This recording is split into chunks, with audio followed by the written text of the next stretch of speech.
हरे कृष्णा। सभी को मेरा दंडवत प्रणाम। इस कलयुग में कर्म और धर्म की इस चर्चा सत्र पर आप सभी का स्वागत है। कलयुग यानी कलह और पाखंड का युग, जिसे हम अंग्रेजी में कह सकते हैं युगा of infighting and hypocrisy. यहाँ पे पग पग पर आपको दुख मिलेगा, दर्द मिलेगा, झूठ मिलेगा, फरेब मिलेगा। यह युग है एडवर्टाइजिंग और प्रोपोगंडा का। जितना आप अच्छा एडवर्टाइजिंग करेंगे, जितना अच्छा आप प्रोपोगंडा करेंगे, जितना आप अच्छा दिखावा करेंगे, उसे सच माना जाएगा। लेकिन क्या कोई भी चीज़ जो झूठ की बुनियाद पे करे, फरेब की बुनियाद पे करे, उसका नतीजा क्या ठीक होगा? कर्म के लॉ ऑफ कर्मा के अनुसार नहीं। इसीलिए आज हम इस कलयुग में अनेक तरह के क्लेश या तापों से पीड़ित होते हैं। और शास्त्रों के अनुसार हमारे इस जग में 3 तरह के क्लेश होते हैं। पहला क्लेश होता है आदि आत्मिक क्लेश। आदि आत्मिक क्लेश यानी क्या होता है? जो क्लेश अपने शरीर, मन या बुद्धि के कारण होता है, जैसे कि बीमारियां होना या अपंगत्व आना या कुछ इन्फेरिटी कॉम्प्लेक्स या ये जो विकार होते हैं उसी के कारण जो हमें कर्म ताप होता है, उसे कहते हैं हम आदि आत्मिक क्लेश। दूसरा होता है आदि भौतिक क्लेश। यह क्लेश हमें अन्य लोगों के कारण होता है। जैसा है कि हम जा रहे हैं, किसी ने हमें गाड़ी ठोक दी, हमारा एक्सीडेंट हो गया, उसमें उस इंसान के कारण अलग इंसान के हो रहा है, या कोई हम पे कोर्ट केस डाल रहा है तो वो भी क्लेश होता है। या हमें हमारे रिलेशन अच्छे नहीं मिलते, किसी को अच्छा पति नहीं मिलता, किसी को अच्छी पत्नी नहीं मिलती, या हमारे जो भाई बहन है या पड़ोसी अच्छे नहीं मिलते, या समाज में कुछ हमें कठिनाइयाँ मिलते, अन्य लोगों के कारण जो हमें क्लेश मिलता है उसे हम कहते हैं आदि भौतिक क्लेश। और थर्ड क्लेश होता है आदि दैविक क्लेश। ये मोस्टली क्लेश होता है जैसे भूकंप आना, बाढ़ आना, और अन्य तरह के जो नेचुरल क्लेमिटीज होते हैं, उस क्लेश को कहते हैं आदि दैविक क्लेश। ये मोस्टली हमारे कलेक्टिव कर्मों का नतीजा होता है। अब इन 3 क्लेशों से हम हर एक इंसान पीड़ित होता है। ये या तो आदि आत्मिक, आदि भौतिक या आदि दैविक। This are the classification of all types of क्लेशस एंड ताप जो हमें कठिनाइयाँ या संकट आते हैं। अब हमें क्या करना है? यहाँ पे जो हमें जो क्लेश मिलता है वो it is directly proportional to our karma. हम जो भी कर्म करते हैं उसका सही हिसाब रहता है और उसका जो फल मिलता है वो हमें मिलता है। और जो भी हम रिश्ते हम बनाते हैं या रिश्ते हमारे जीवन में आते, वो सभी हमारे कर्मों का नतीजा होता है। There is nothing by accident. ये सभी हमारे कर्मों का फल होता है। अब इस कर्मों के फल के सिद्धांत को समझाने के लिए मैं एक छोटी सी आपको एक कहानी के रूप में समझाना चाहूँगा। क्या होता है? 2 दोस्त होते हैं, एक गांव में 2 दोस्त होते हैं। एक बुद्धिमान होता है और एक होता है जिसके पास बहुत सारे पैसे होते हैं। तो वो दोनों दोस्त क्या करते हैं? दोनों दोस्त ये तय करते हैं कि हम शहर में जाएंगे, मुंबई जाएंगे और कुछ अपना एक बिजनेस खोलेंगे और वहाँ से पैसा कमा के वापस गांव लौट आएंगे। तो दोनों दोस्त शहर मुंबई में आते हैं, अच्छा एक बिजनेस अपना शुरू करते हैं। वो जो बुद्धिमान दोस्त होता है वो बहुत अपनी बुद्धि का प्रयोग करके एक अच्छा सेटअप करता है, और जो पैसे वाला दोस्त है वो थोड़ा पैसे लगाता है, और उनका दोनों का बिजनेस भी अच्छा चल पड़ता है। और 1 साल निकल जाता है, 2 साल निकल जाता है, और वो बहुत अच्छा मुनाफा भी कमाते हैं। लगभग 70-80 लाख का मुनाफा भी हो जाता है 3-4 सालों में। तो बाद में वो तय करते कि अब हम गांव चले जाएंगे, बस हुआ इतना। अब हम गांव में जाएंगे और ये जो जो भी मुनाफा है वो आधा आधा बांट लेंगे। तो दोनों दोस्त तैयार होते हैं और वो ट्रेन में बैठ जाते हैं और अपने गांव की तरफ निकल जाते हैं। लेकिन जब ट्रेन में जब दोनों सफ़र कर रहे होते, तो जो पैसे वाला दोस्त है उसके मन में कली का प्रभाव हो जाता है। वो कहता है कि पूरे पैसे तो मैंने लगाए हैं और इसने तो एक कौड़ी भी नहीं लगाई है, तो मैं मेरे मुनाफे का हिस्सा इसे क्यों दूं? तो इस कली के प्रभाव के अनुसार कली के प्रभाव के नाते उसके मन में बहुत सारे बुरे विचार आने लगते हैं। तो वह क्या करता है, वह उस दोस्त को, अपने ही दोस्त को चलती ट्रेन से जब एक पुल से गाड़ी गुजर रही होती तो अपने ही दोस्त को धक्का मार के फेंक देता है और बाद में चिल्लाने का नाटक करता है कि मेरा दोस्त गिर गया, बचाओ बचाओ, और वो ट्रेन को खींचता है। सभी लोग आते हैं, उस बॉडी को भी निकालते हैं और उस बॉडी को बाद में वो अपने गांव में लेके जाता है। वहाँ पे उसका अंतिम संस्कार करता है, उनके माता पिता को भी कुछ पैसे देता है। तो ऐसा वो यह प्रतीत करता है कि इट इज़ एन एक्सीडेंट, और पूरे पूरे के पूरे पैसे वो अपने पास रख देता है। अब गांव में पहुंचने के बाद वह दोस्त, वो जो आदमी रहता है वो सभी को थोड़ी मदद भी करता है। वो उसका थोड़ा बहुत नाम भी होता है क्योंकि उसने अपने दोस्त को अंतिम संस्कार के कराया, फिर उनके माता पिता को भी कुछ चंद हजार रुपए दिए और अन्य लोगों की सहायता करने लगता है। तो उसका भी थोड़ा नाम लेता है। वो अपना एक छोटा सा बिजनेस भी वहाँ जमा लेता है और उसमें भी उसे अच्छा मुनाफा होता है। उस बाद में कालांतर के बाद उसकी शादी भी होती है, एक सुंदर पत्नी भी मिलती है और सब कुछ ठीक होता है और वो गांव में एक सम्मानित प्रतिष्ठित व्यक्ति के रूप में कार्य करता रहता है। लेकिन कालांतर के बाद जब उनका एक बच्चा होता है तो वो और भी बहुत खुश होता है, वो कि मेरा एक बेटा हो गया है। तो वो भी बहुत खुश होता है और दुनिया भर की सुख सुविधा वो अपने परिवार को देने में जुट जाता है। लेकिन चंद महीने के बाद एक ऐसा न्यूज़ आता है कि उस बच्चे को, जो उनके बच्चे को एक कुछ असाध्य बीमारी है, जिसका एक लाइलाज बीमारी है। तो वह अनेक वैद्यों के पास जाता है, अनेक डॉक्टरों के पास जाता है, उनसे भी वह बीमारी ठीक नहीं हो पाती। तो वह शहर के डॉक्टर के पास जाता है, शहरों में भी वो बीमारी ठीक नहीं हो जाती। तो वो फॉरेन एक्सपर्ट्स को भी बुलाता है कि इसका कुछ ठीक कीजिए, लेकिन उनको भी वो बीमारी कुछ समझ में नहीं आती। तो इस तरह वो दर दर की ठोकरें खाता है, अपने बच्चे को लेके हर व्यक्ति के, हर डॉक्टर के पास जाता है कि इसे ठीक करो। और दुनिया में एक सबसे बड़ा दुख होता है कि अपने बच्चे की इतनी खराब स्थिति देखना।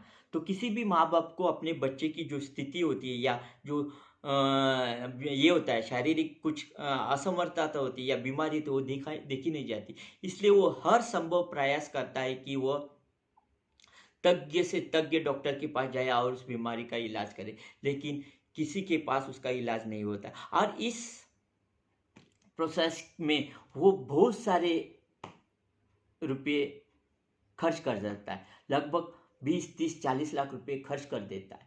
और जब वो अस्पताल में उस बच्चे को एडमिट रखा हुआ होता है तो वो बच्चे की तरफ देखता है और बच्चे की जो पीड़ा देख के उसकी आंखों में आंसू आते हैं।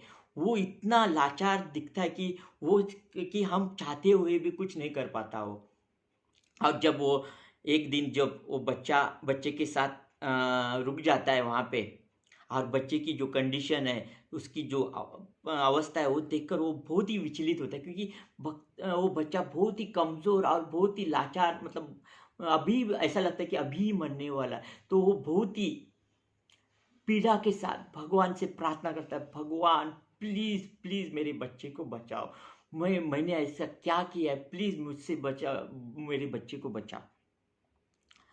तो इसी दौरान क्या होता है, जो बच्चा होता है ना, उसका रूप, वह उसके जो पुराने दोस्त होता है जिसको उसने धक्का दिया, उस रूप में वो वहाँ पे खड़ा हो जाता है और कहता है, मित्र, मैं वही आपका दोस्त हूँ जो आपके बच्चे के रूप में मैंने जन्म लिया है।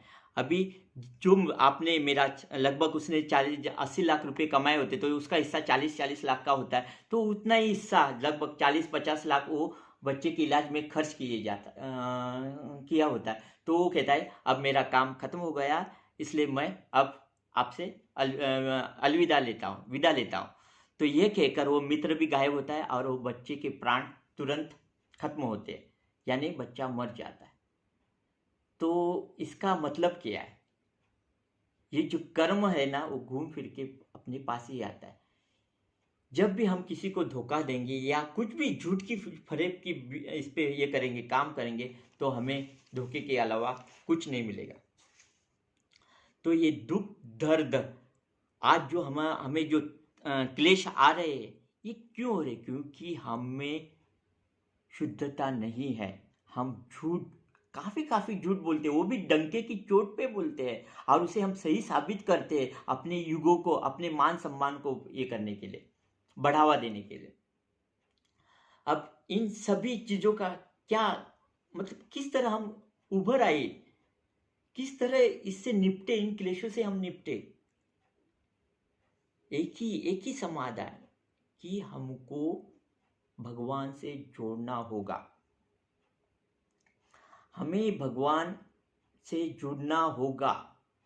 जब भी भगवान से हम जुड़ेंगे तो ही इसका कुछ हल निकल सकता है। और इस भगवान को जुड़ने के लिए पहले हमें शुद्धता का आचरण करना पड़ेगा, हमें अपने आप को सुधारना पड़ेगा। अभी कर्म भी 3 प्रकार के होते हैं। एक होता कर्म, सुकर्म, या आप उसे कर्म कहे मतलब अच्छा कर्म। दूसरा होता है बुरा कर्म, जिसे हम विकर्म कहते हैं, यानी अच्छा गंदे कर्म या पाप कर्म। और तीसरा होता है अकर्म। अकर्म को समझना बहुत ही जरूरी है। कर्म यानी आप कर्म करें, अच्छा कर्म करेंगे, अच्छा फल मिलेगा, लेकिन इसमें ना बहुत सारे विकारों को भी पैदा, कभी कभी विकारों को भी पैदा होते हैं। जैसे कि फॉर एग्जांपल, मैं अच्छा डॉक्टर बन गया हूँ, अच्छा कमा रहा हूँ, तो मुझे भी होता है कि मैं कमा रहा हूँ, मैंने इतने लोगों को ठीक किया है, मैंने किया है। तो क्या होता है, एक अहंकार का भाव निर्माण होता है, और ये भाव भी एक तरह का कर्म है, और वो हमारे लिए ठीक नहीं है। इसलिए अकर्म भी कर्म भी छोड़िए, विकर्म, बुरे कर्म भी तो करने ही नहीं चाहिए, विकर्म तो करना ही नहीं चाहिए, बुरा कर्म तो सोचना भी नहीं चाहिए, और हमें अकर्म की तरफ बढ़ना होगा। अकर्म यानी जो भी कर्म जिसे हम भगवान को समर्पित करके करते, उसे हम अकर्म कहते हैं। फॉर एग्जाम्पल, आज मैं कमा रहा हूं, तो मुझे ये सोचना चाहिए, ये मैं जो पैसे कमा रहा हूं, मैं वो भगवान के लिए कमा रहा हूं। मैं ये कर्म कर रहा हूं, वो मैं अपने परिवार को संभालने के लिए कर रहा हूं, परिवार को परवरिश करने के लिए कर रहा हूं, और ये मेरा परिवार, पूरा परिवार क्या करेगा? भगवान की सेवा करेगा। यानी हर कर्म, अगर मैं अच्छा गा रहा हूं तो क्यों गा रहा हूं? भगवान की प्रसन्नता के लिए कर रहा हूं। मैं अच्छा एक बगीचा तैयार को क्यों कर रहा हूं? भगवान की प्रसन्नता के लिए। हर एक काम, आज मैं किसी की भी सेवा कर रहा हूं तो क्यों कर रहा हूं? भगवान की प्रसन्नता के लिए, अपने लिए नहीं। इसे कहते हैं अकर्म। अकर्म यानी स्पिरिचुअल एक्टिविटी। स्पिरिचुअल एक्टिविटी मतलब सिर्फ पूजा करना या भजन करना, इसे सिर्फ स्पिरिचुअल एक्टिविटी नहीं करनी चाहिए। अगर आप कुछ सेवा भी कर रही है, भगवान के भक्तों की भी सेवा कर रही है, या किसी की मदद कर रही है, उसमें आप उसको में भगवान देके मदद कर रहे हैं, उसे भी स्पिरिचुअल एक्टिविटी कहते हैं। मैंने पहले वीडियो में भी बताया कि परमात्मा हर एक के हृदय में होता है। अगर आप हर एक व्यक्ति को समझें कि परमात्मा भी उसमें है और उसकी सेवा करेंगे, यानी आप डायरेक्टली क्या कर रहे हैं? भगवान की सेवा कर रहे हैं। इसे कहते हैं अकर्म, यानी स्पिरिचुअल एक्टिविटी। तो हमें आज जरूरत है कि हर एक्टिविटी को स्पिरिचुअल एक्टिविटी समझना पड़ेगा। अब इसके लिए क्या करना होगा? क्या अगर देखिए, क्या झूठ बोलना एक स्पिरिचुअल एक्टिविटी है? नहीं ना, तो उसे हमें बंद करना पड़ेगा। क्या किसी को सताना स्पिरिचुअल एक्टिविटी है? नहीं। किसी को एक्सप्लॉइट करना स्पिरिचुअल एक्टिविटी है? नहीं। किसी को लूटना स्पिरिचुअल एक्टिविटी है? नहीं। अपनी झूठी प्रशंसा करना स्पिरिचुअल एक्टिविटी है? नहीं। तो ये जो हमें हर एक कर्म करते समय सोचना होगा, क्या भैया मैं ये ठीक कर रहा हूं क्या नहीं, ये स्पिरिचुअल एक्टिविटी है क्या नहीं। फॉर एग्जाम्पल, इवन जब हम बच्चे पैदा करते हैं तो हमें ये सोचना चाहिए कि वी आर ब्रिंगिंग दिस जीव, ये जीवात्मा हम इस दुनिया में ला रहे हैं वो भगवान की सेवा के लिए, ना कि अपनी वासना को ये करने के लिए, तृप्त करने के लिए। हमें यह ध्यान, हर एक काम, हर एक activity must be a spiritual activity. और अकर्म को हम योग भी कहते हैं। यानी योग में यानी सिर्फ एक्सरसाइज करना, मेडिटेशन करना नहीं है। योग यानी भगवान से जोड़ना। जो भी काम से हम भगवान से जुड़ जाते उसे योग कहना चाहिए। अगर हम खेती कर रहे और भगवान का स्मरण करके कर रहे, कह रहे कि हम ये जो अनाज पैदा हो रहा है वो हम अन्य जीवात्माओं को देंगे और जिसमें परमेश्वर होगी और परमात्मा को याद करेंगे, तो भी वो भी स्पिरिचुअल एक्टिविटी है। और जो भी स्पिरिचुअल एक्टिविटी है वो शुद्ध तरीके के से शुद्ध वातावरण में करनी होगी। और इस शुद्ध वातावरण को करने के लिए पाखंड की ज़रूरत नहीं होती है, झूठ की ज़रूरत नहीं होती है और फरेब की ज़रूरत नहीं होती है।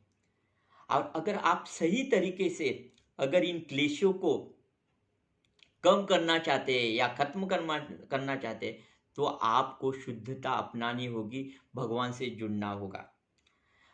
आप बिना भगवान के जुड़े इस संसार के दुखों से निपट नहीं पाएंगे। देखिए, अगर जब भी एक डॉक्टर होता है जो सर्जरी करता है, उस जब सर्जरी करता है तो आपको क्या देता है, एनेस्थेसिया देता है ताकि आपको दर्द न महसूस करे।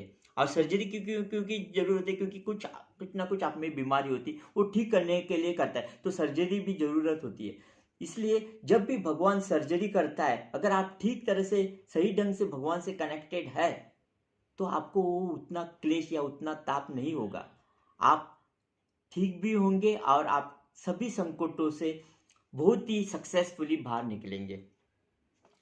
तो मैं ये कहना चाहता हूं कि कनेक्टिंग विथ द गॉड और कनेक्शन के लिए पहले हमें शुद्ध होना पड़ेगा। फॉर एग्जाम्पल, अगर आप किसी भी रेस्टोरेंट में गए, आपने ऑर्डर किया, कुछ भी ऑर्डर किया, जो भी खाने की चीज ऑर्डर किया, लेकिन जो पात्र है, जो अगर उस होटल ने उसे गंदे पात्र में आपको सर्व किया, तो उसका आपको मजा आएगा क्या? क्या आपको उस खाने में उसको मतलब उसे खाने में मजा आएगा क्या? नहीं ना। इसी तरह हमें भी अपना पात्र शुद्ध रहना पड़ेगा, क्योंकि जब भी भगवान हम पे कृपा करेंगे तो वो हमें फल देंगे, और उस फल को अगर हमें सही से एंजॉय करना है, सही से भोगना है, तो हमारा पात्र भी शुद्ध होना पड़ेगा। हम ये नहीं कह सकते कि ओके थोड़ा सा poison, okay no problem, poison poison होता है, विष विष होता है। ओके, अगर हमने उस दूध के गिलास में एक बूंद भी विष डाला तो पूरा गिलास जहरीला बन जाता है। इसलिए हमें पहले उस गिलास में से पूरा का पूरा जहर निकालना पड़ेगा। हमें उस गिलास से पूरा का पूरा जहर निकालना पड़ेगा, बाद में ही हम उस दूध को पी सकते हैं। हम ये नहीं कहते कि थोड़ा बहुत चलेगा, ऐसा नहीं चलेगा। इसलिए शुद्धता अपनानी होगी। अब मैं और एक प्रमुख बात की ओर आ रहा हूँ। हमारे पास ज्ञान की और काबिलियत की कमी नहीं है, हमारे पास किस बात की चीज़ की कमी है पता है? एटीट्यूड की, वो चेतना की कमी है, वो सेवा भाव की कमी है। हम करेक्ट कॉन्शियस में काम नहीं कर रहे हैं। इसलिए देखिए, हम बहुत सारे गुरु से उपदेश भी लेते हैं, बहुत सारी अच्छी किताबें भी पढ़ते हैं, बहुत मंदिर को विजिट भी करते हैं, फिर भी हमें वो शुद्धता का लेवल नहीं आता, क्योंकि हम उस चेतना में नहीं आते। क्योंकि क्या होता है, अगर देखिए, अगर मैं सभी तरह की किताबें, इंजीनियरिंग हो, आर्किटेक्चर हो, सिर्फ किताबें लाके रखने से क्या मैं इंजीनियर बन सकता हूँ, क्या डॉक्टर बन सकता हूँ, क्या आर्किटेक्ट बन सकता हूँ? नहीं ना।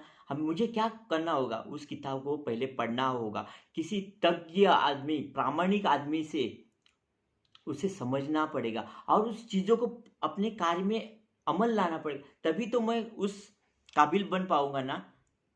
सिर्फ जमा करके या इधर से व्हाट्सएप फिलोसफी है, इस गुरु के पास जाके, उस मंदिर में जाके, इस सब सिर्फ जमा करने से नहीं होगा। अगर ये आप जमा करेगा, मैंने अगर सभी की किताबें जमा करी तो क्या वो रद्दी के बराबर ही है अगर मैं उसे पढ़ता नहीं हूँ या उसका कुछ उपयोग नहीं करता। इसी तरह हम क्या कर रहे हैं, सभी अच्छी चीजें हम जमा कर रहे हैं लेकिन उसका उपयोग नहीं कर रहे हैं। हम एक कबाड़ खाना बना के रख दे।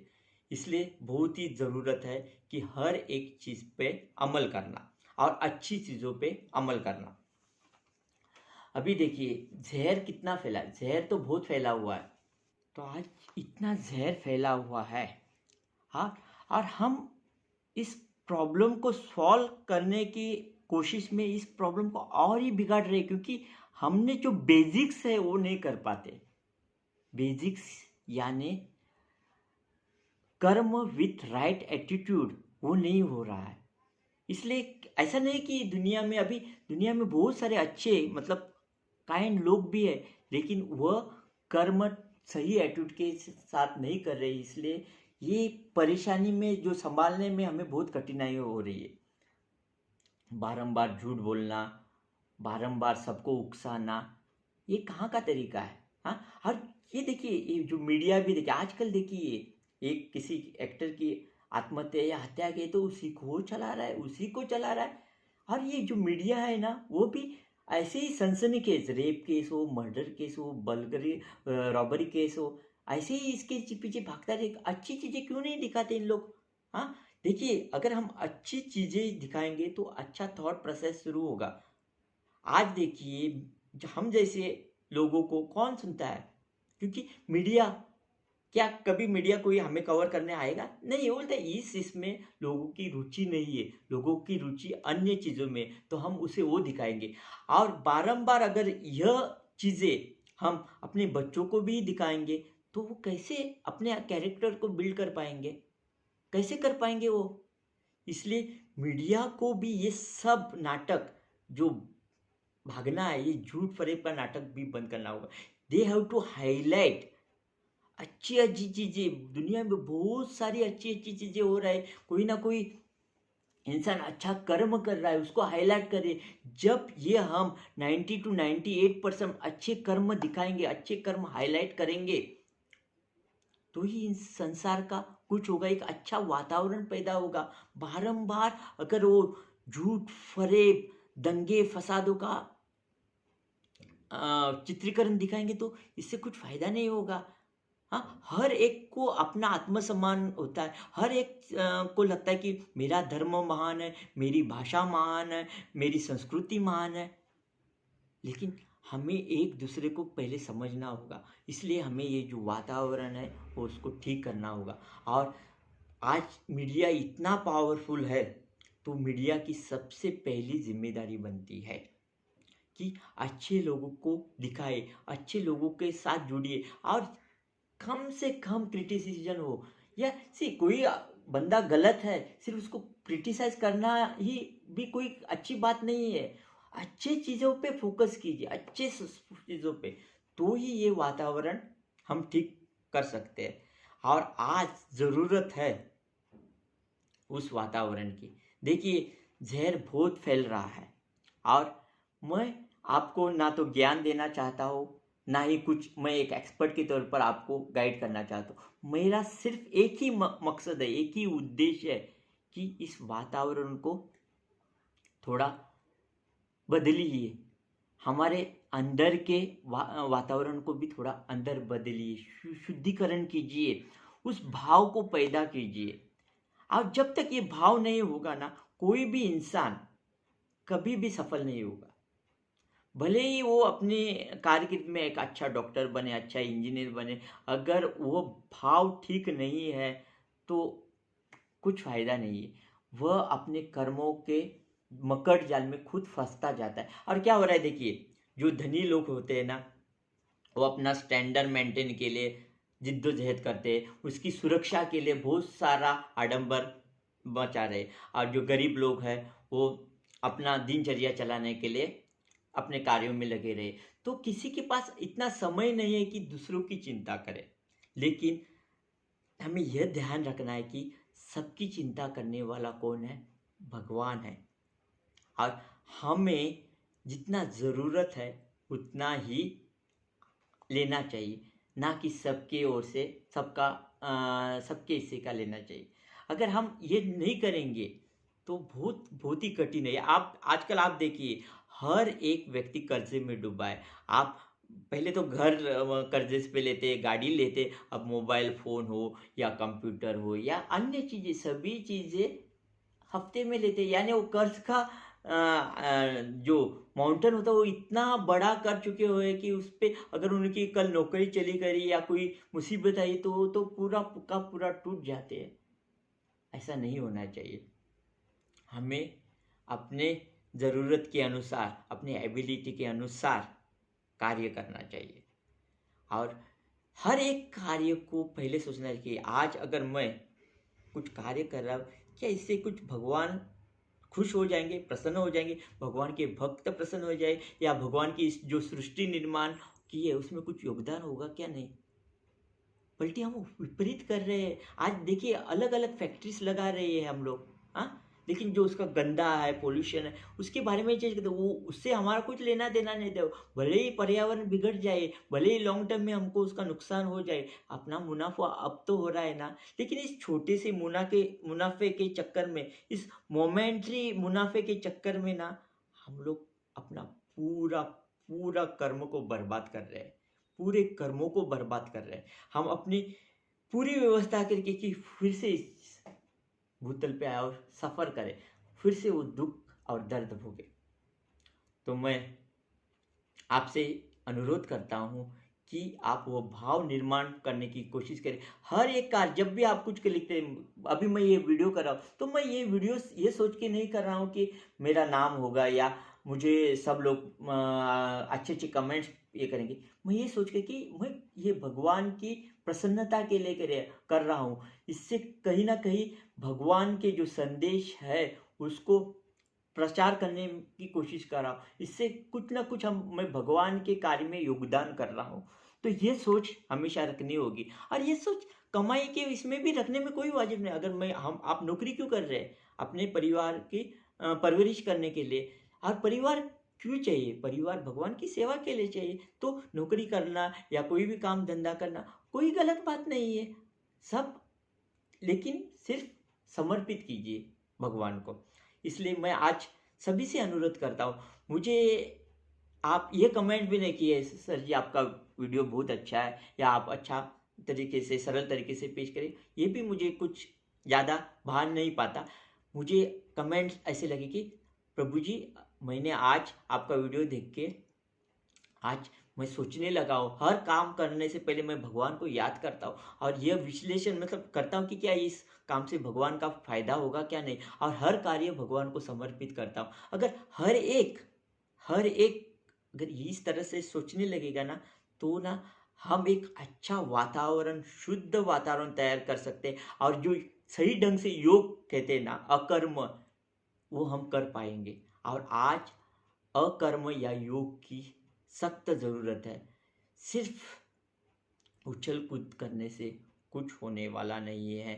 और ये जो जितने भी बड़े नेता है, जितने भी भाषण कर देते, उसका कोई उपयोग होने वाला नहीं। क्योंकि जब आप बुनियाद नहीं ठीक करेंगे, बुनियाद अगर आपकी अच्छी नहीं है, तो उस पर कुछ भी अच्छी इमारत नहीं बन सकती। इसलिए मैं सबसे अनुरोध करता हूँ कि इस शहर को मत फैलाइए, प्रेम की बोली अपनाइए, भगवान से जोड़ने की कोशिश करिए।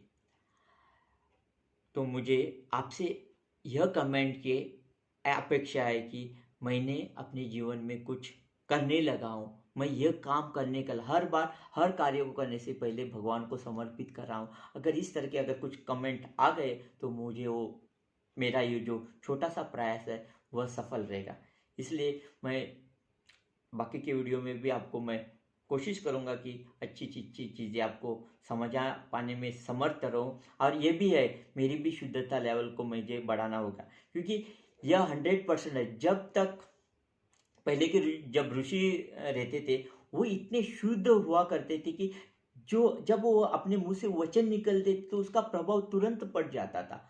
लेकिन आज हम, यानी मैं भी उसमें आता हूँ कि हम उतने शुद्ध या उतने प्योर नहीं है। इसलिए कभी कभी हम जब वचन बोलते हैं, भले ही वो शास्त्र के अंतर्गत ठीक हो, शास्त्र के अनुसार ठीक हो, उसका प्रभाव नहीं पड़ता, क्योंकि हम में भी बहुत सारी खामियां हैं। तो खामियां सिर्फ आप में ही नहीं है, जो गुरु है उनमें भी होती है। तो गुरु को भी अपना लेवल उठाना पड़ेगा, और भक्तों को भी अपने आप को शुद्ध करके गुरु की आज्ञा माननी पड़ेगी। तो इसलिए मैं सभी से अनुरोध करता हूँ कि आप यह शुद्धिकरण प्रोसेस को अपनाइए, इस शुद्धिकरण विधि को अपनाइए। ये छोटी छोटी बहुत सारी बातें हैं, वो बहुत बहुत मैटर करती है। अगर आप इन क्लेशों से बचना चाहते हैं या क्लेशों की जो इंटेंसिटी है उससे अगर आप बचना चाहते हैं तो आपको ये सब अकर्म योग करना पड़ेगा। तो मैं इस वाक्य के साथ मैं यह वीडियो यहीं पे समाप्त करता हूँ और मिलते हैं अगले वीडियो में। तब तक के लिए हरे कृष्णा कृष्णा कृष्णा हरे हरे, हरे राम राम राम हरे हरे, हरे कृष्णा कृष्णा कृष्णा हरे हरे राम राम राम हरे हरे। धन्यवाद।